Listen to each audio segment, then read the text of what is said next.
हम अपनी ज़िंदगी में इश्क को चाहे कितनी भी अहमियत दे दे, मगर ये जो इश्क है ना, हर बार हमारे सामने एक नए मायने बना देता है।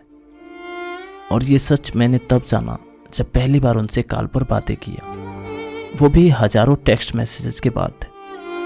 उनसे वो 2 मिनट की बातें हमारी ज़िंदगी में चल रही तमाम उलझनों में भी सुकून का एहसास दिलाती थी।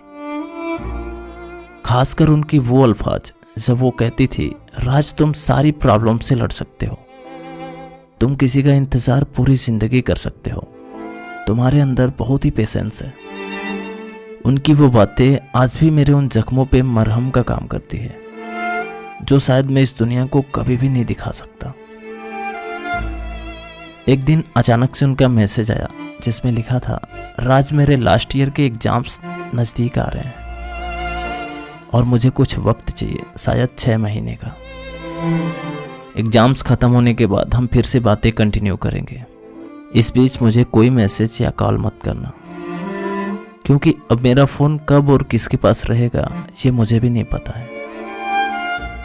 ये मैसेज पढ़ने के बाद मुझे ऐसा लगा जैसे मैं इस दुनिया का सबसे तन्हा और सबसे दुखी इंसान हूँ।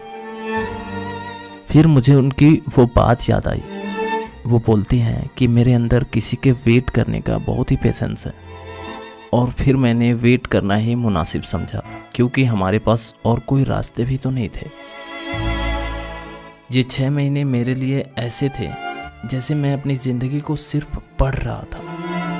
ऐसा लगता था कि मैं अपनी ज़िंदगी को काट रहा हूँ, मुझमें मैं हूँ ही नहीं। हर सुबह की शुरुआत उनकी यादों से होती थी और पूरे दिन शाम होने का इंतज़ार करते थे, ताकि शाम होने के बाद उन्हें अपने ख्वाबों में महसूस कर सकूं। जैसे तैसे करके मैंने 6 महीने निकाल दिए। उसके बाद हर दिन उनके मैसेजेस का वेट करता था। काफ़ी इंतज़ार किया, फिर भी उनके मैसेजेस नहीं आए।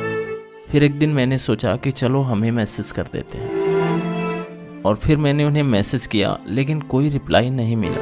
अब मेरे सब्र का बांध टूट चुका था, और फिर मैंने उनके नंबर पे कॉल किया। थोड़ी देर बाद कॉल पिक हुआ और उधर से आवाज़ आई, हेलो। उनकी आवाज़ सुन के ऐसे लगा जैसे किसी अंधे को आँख मिल गई है।